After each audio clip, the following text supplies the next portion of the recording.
We're going to be starting the series. It's going to be lasting the whole of the summer. That's why it's the summer in the Psalms. And if you're not aware, there's a book in the Bible called the Psalms, particularly if you've got a whole Bible, because in the Old Testament, you're going to just pretty much, not guaranteed, but if you open it midway, you'll end up in this book called the Psalms. And they're kind of like 150 ancient kind of Hebrew poems, songs, and prayers, primarily used for kind of worship and expressing a wide range of emotions and experiences related to our walk with God. Many of the Psalms are attributed to this person called King David. They say around 73 of them. Others are written by a whole load of other kind of characters. And the Psalms kind of serve as a kind of songbook for the people of God. They provide a framework both for individual and communal worship. They teach us how to express emotion, both positive and negative, in relation to God. There's a whole load of different themes that go through the Psalms, such as God's character, creation, sin, redemption, the future hope of God's kingdom.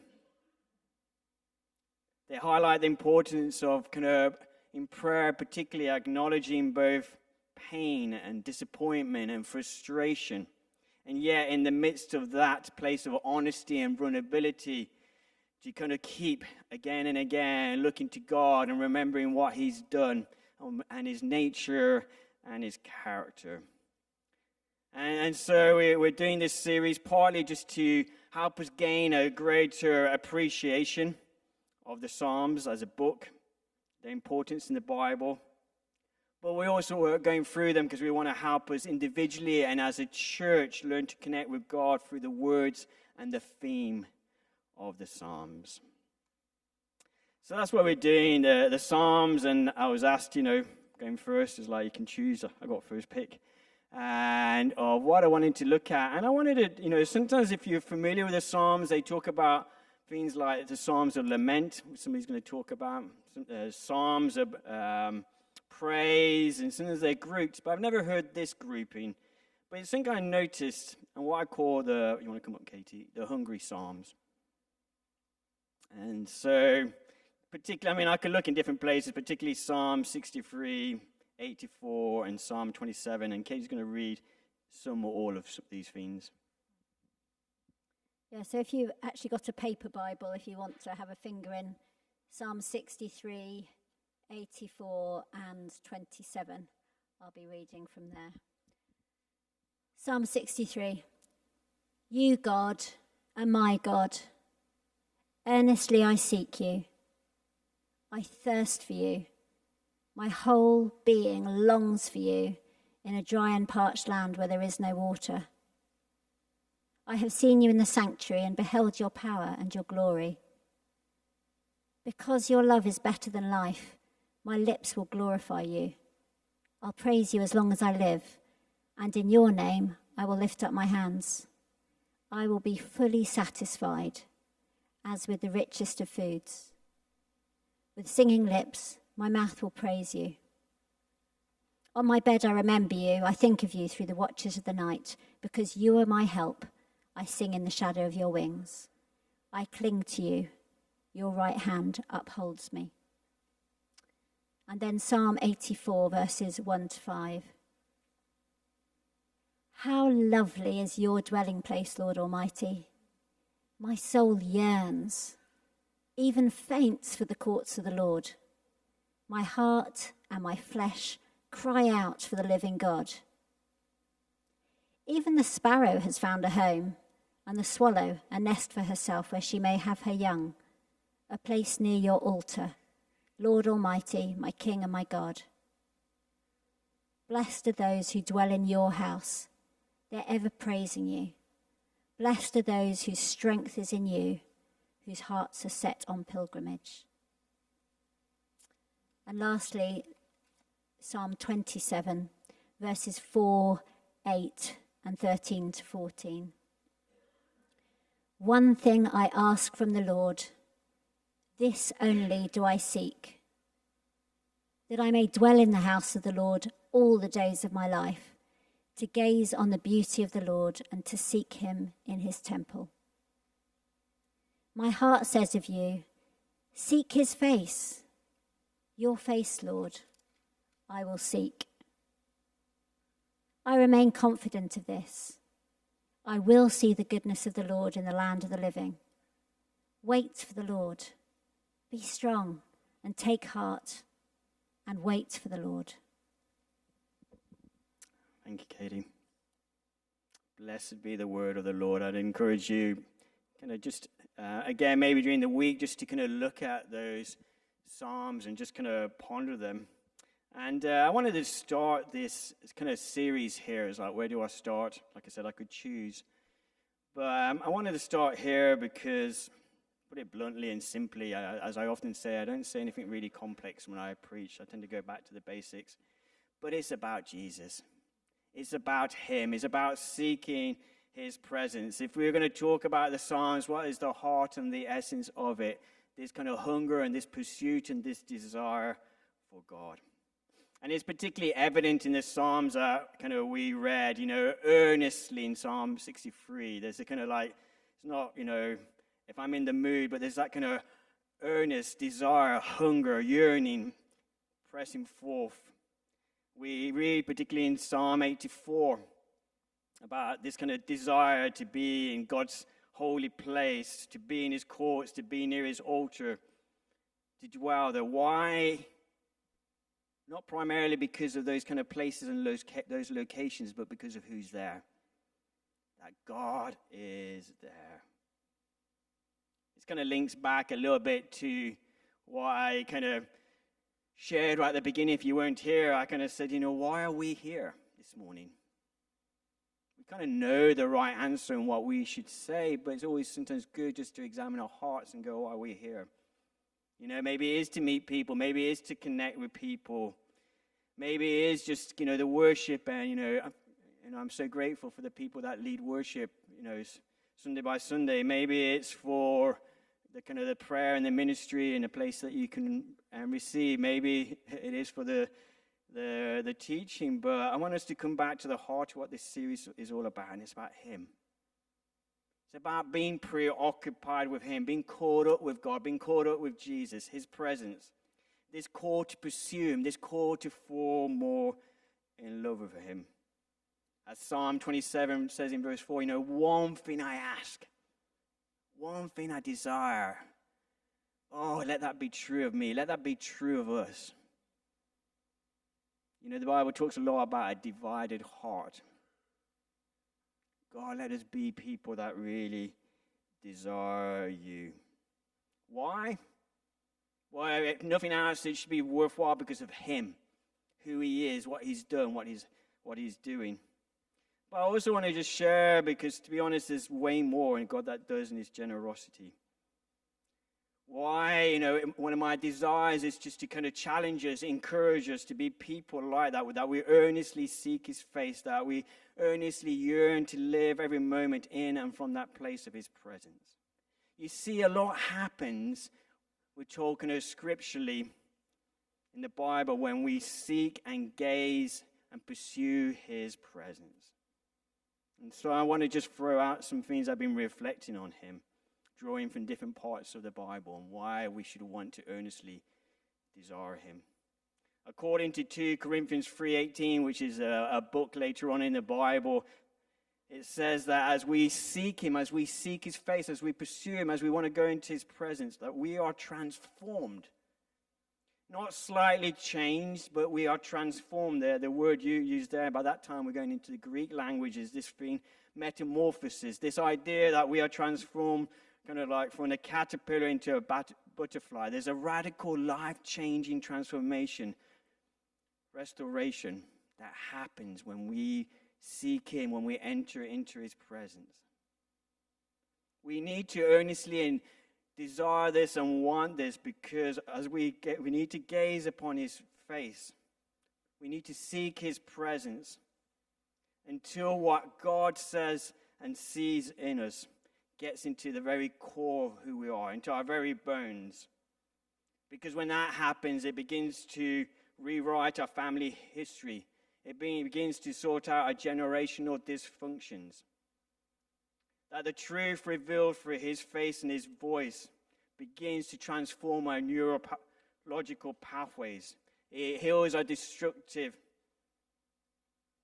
ways of doing life. It breaks those patterns. It breaks this desire to have to be or say or act in a certain way in certain places. It frees us from that constant temptation to let some other voice define us. The voice of our resume or our CV, the voice of our friends or our family of origin, or whatever other voice is seeking to speak into us and dictate us. So that ultimately is his voice that defines our worth and not somebody else. Because in his presence is his voice that speaks forth and calls forth our true identities and truly names us as we are. In his presence, we know beyond any shadow of a doubt that we are his and we are his beloved, and that he is pleased with us. Just hearing this is life-changing. That's why we want to be in his presence. That's why we want to earnestly yearn after that.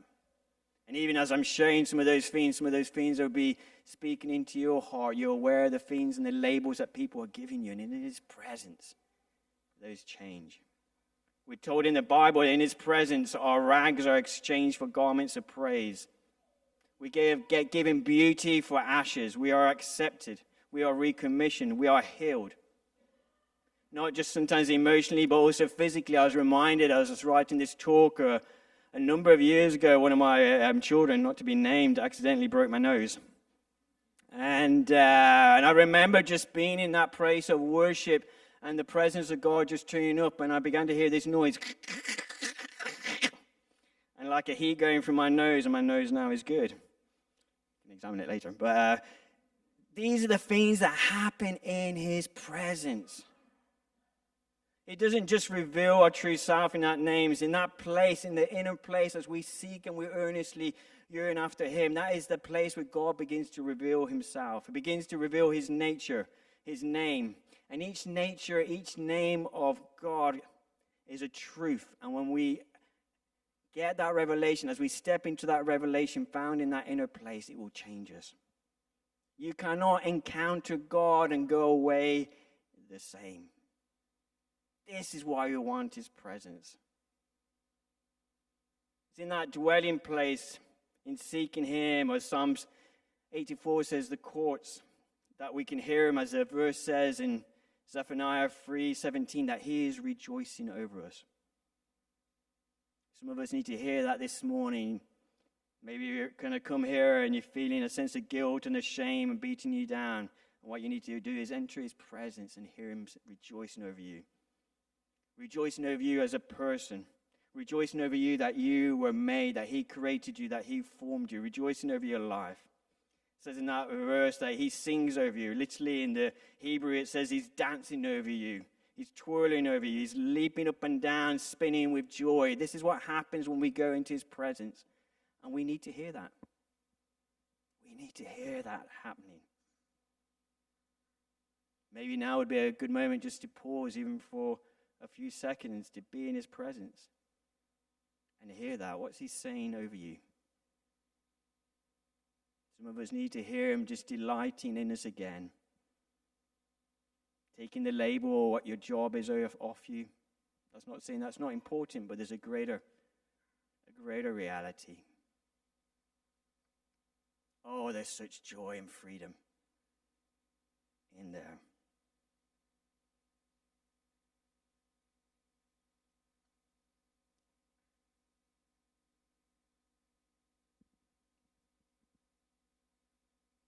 If you're in that place, stay in that place. But if not, let me just keep whetting your appetite. If nothing else this morning, I want to whet your appetite.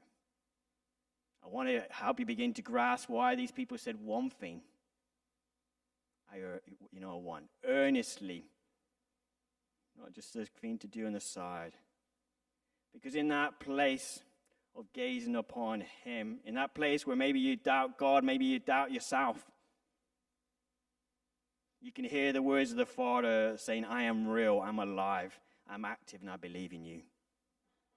I have full confidence in you. I have full confidence in who you are meant to be and what you can do. and the peace and the joy that that brings. No wonder the Bible says, actually in another Psalm 16, that in his presence there is fullness of joy. Not a bit of joy, but full, overflowing joy. No wonder it's in another Psalm 34, verse 5, it says, those who look to God are radiant. Their faces are never covered in shame. This is what we find in his presence. This is why we should be preoccupied in his presence. If you can take a little bit more, I'll just share a little bit more. In gazing upon God in his presence, our perspectives change. We get things in the right perspective. Fear dissolves. Hopelessness dissipates. Views of circumstances change. Hope is released. Faith springs forth.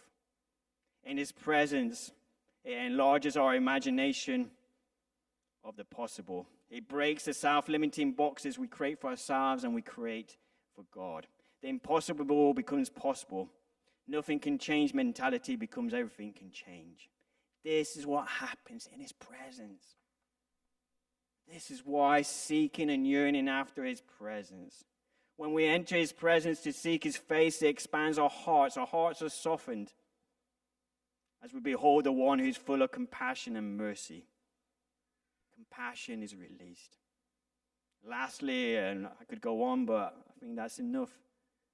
In his presence, as Psalm 63 says so beautifully in the Passion Translation, it has this phrase, in your presence as I seek you, I am energized.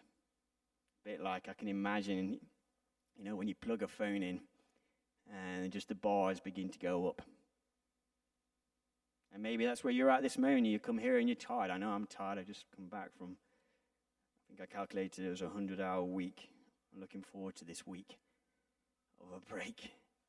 I'm weary and I need to just enter his presence. Other things help, but ultimately the great energizes him. In his presence, creativity is released, ideas are downloaded, wisdom is ascertained, insight is given. All that we need and will ever need is found in him. And he's found in his presence. In his presence. Oh. To summarize, because I thought, where do I summarize this? Let me use somebody else's words. A guy called Tyler Stanton.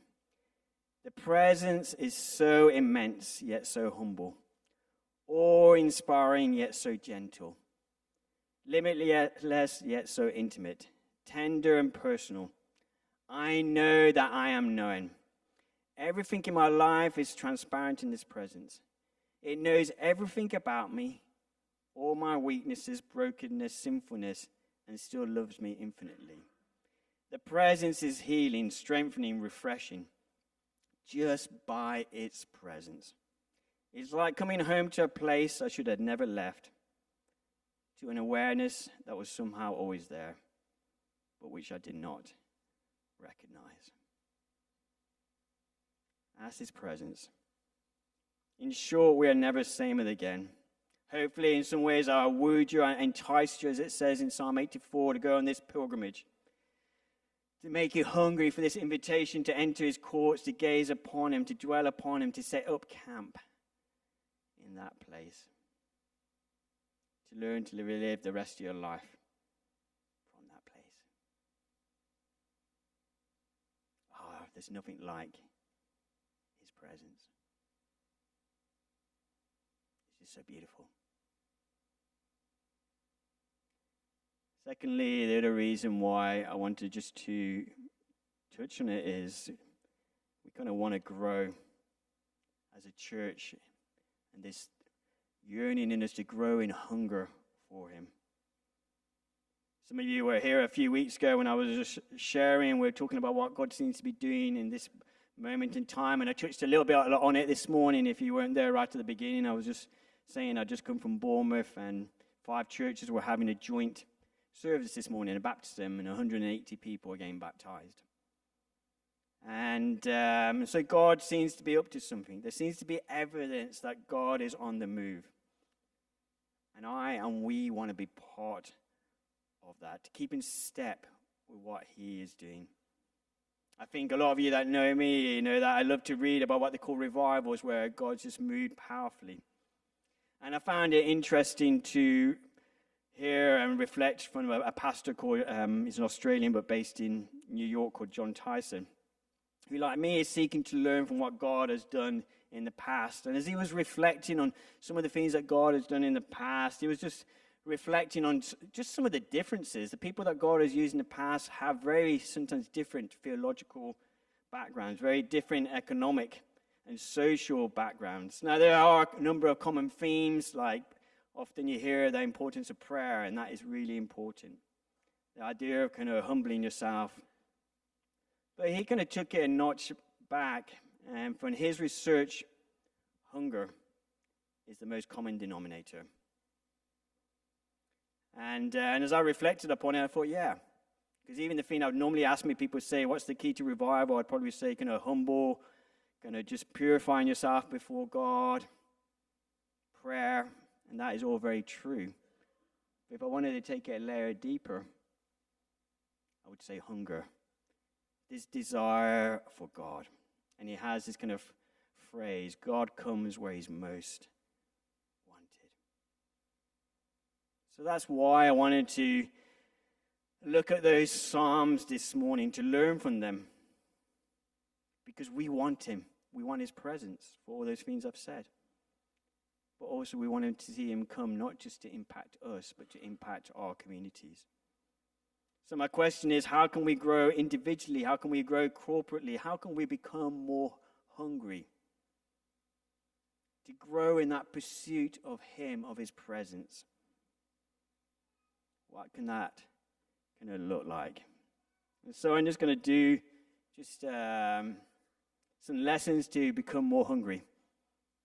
For some of you are thinking about what you're going to be eating tonight and eating later.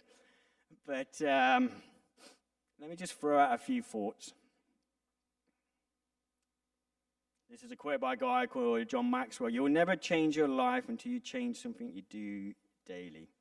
And I kind of want to share some things that are going to help me. Those, a lot of you know me quite well because I speak reasonably regularly. And I often say, this is what I feel like God's calling us to do, and this is what I'm doing in life. If this helps you, great. If it doesn't, figure out what will help you. So bottom line is I believe that we need individually and corporately to become more hungry for the presence of God. And these are some of the things that help me.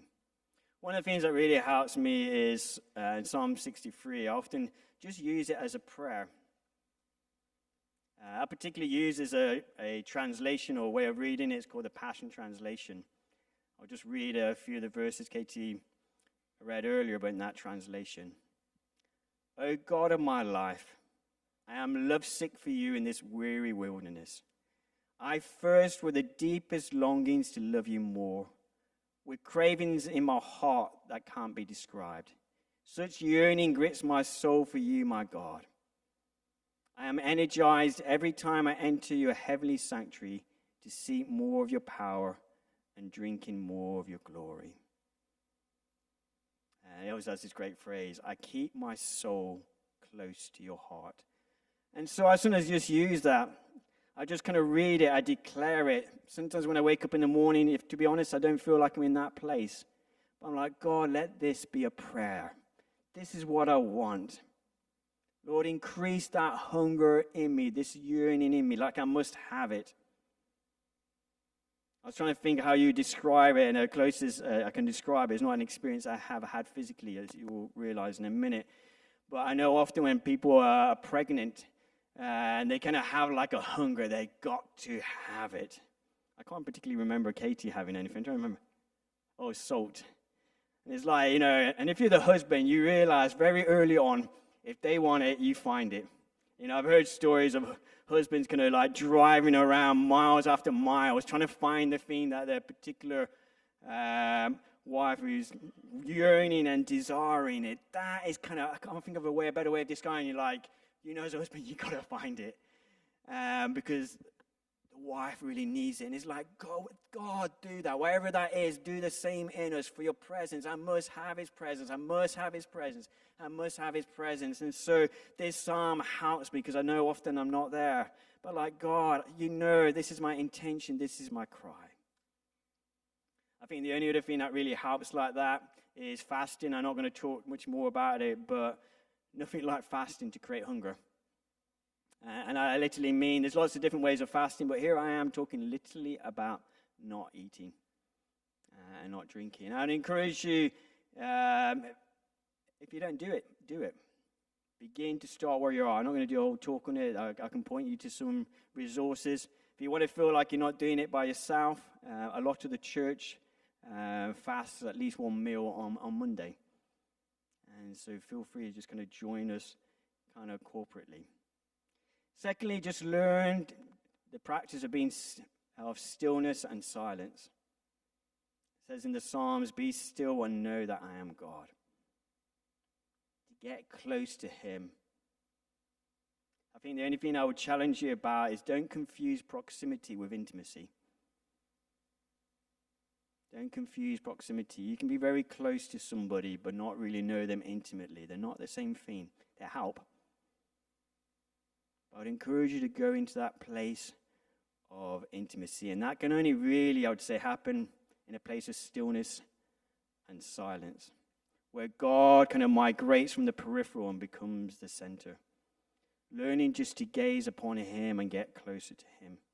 One of the things I found that really helps me, I haven't got masses of time to explain it, but if you're interested, I've got quite a few copies of this. It's called the centering prayer, and it's just an ancient tradition and practice that helps you in that whatever is happening in your life, just to learn to still yourself and become aware of God in that place and to begin to live from that place. Thirdly, begin to learn just to vocalize that love. I love this quote by an Anglican minister, Charlie Cleverly. The truth is that love deepens. That's my spelling. Strengthens and enriches when it's spoken out. If it's not spoken, it can shrivel. Learn to speak it out. And just do it. Just do it again and again. Katie and I will be married 28 years this September. And I'm sure if I said to her, or in my mind, I was thinking, well, I said I loved you all those years ago. I don't think that would go down too well. And so I need to say again and again to her, I love you. I love you. And this is what I love about you. This is what I like about you. We never get old, too old to keep saying that.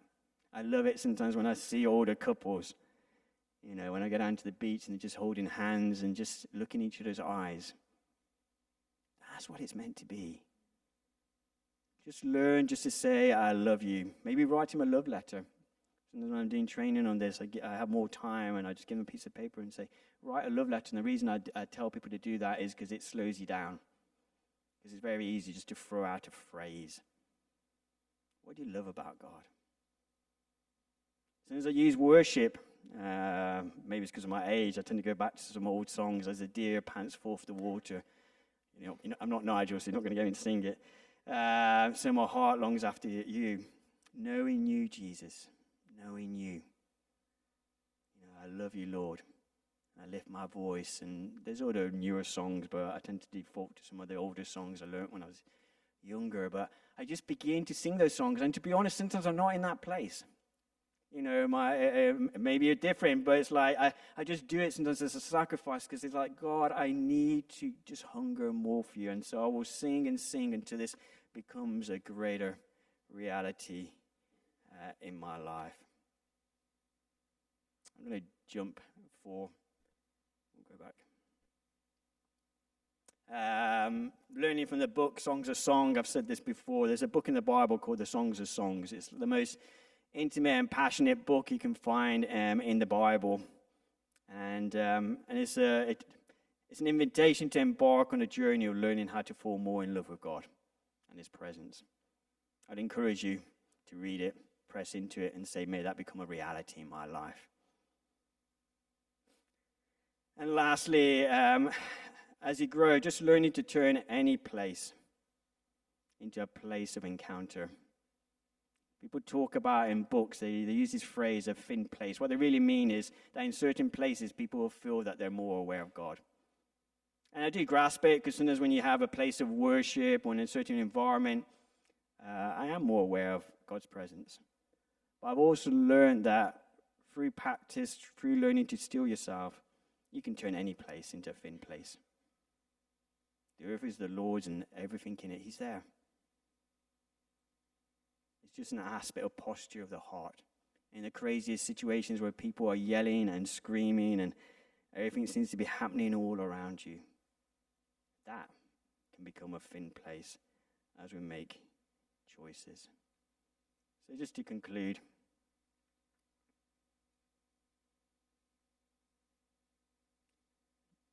the fact is that finding joy and delight and intimacy in Christ is our very highest and hence most fulfilling and most beautiful calling. I hadn't thought about it, maybe it links into what Gabby was sharing earlier, what's calling? Falling more in love with Jesus. Seeking Him more.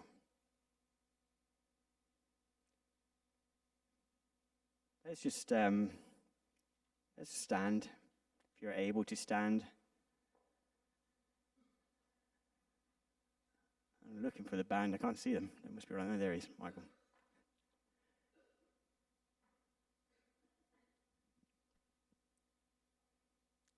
I don't have anything major kind of planned. My desire was just to, like I said, whet our appetites. Maybe just take a moment to reflect. And this is, I throw this out not to condemn, but as an invitation. I hope you hear my heart. How hungry are you?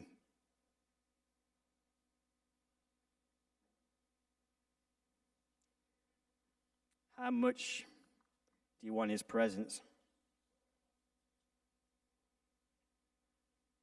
Because though I pointed out all those great benefits to you, this invitation, Psalm 84 says pilgrimage, to seek His presence, let me just warn you, maybe this is like the small print.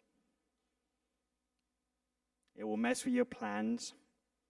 It will wreak havoc with your ambitions. It will turn your life upside down. But let me tell you, it's worth it. Nothing else will compare with once you have tasted of God's presence and seen that is good. Nothing else will satisfy. So in just this place, maybe acknowledge where you are at this point.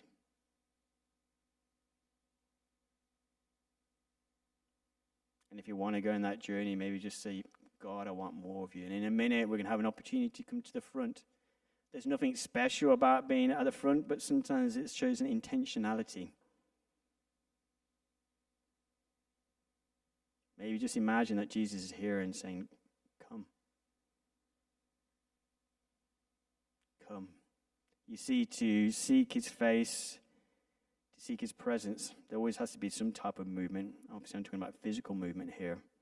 But sometimes thinking the physical kind of reveals something that's happening in the innermost.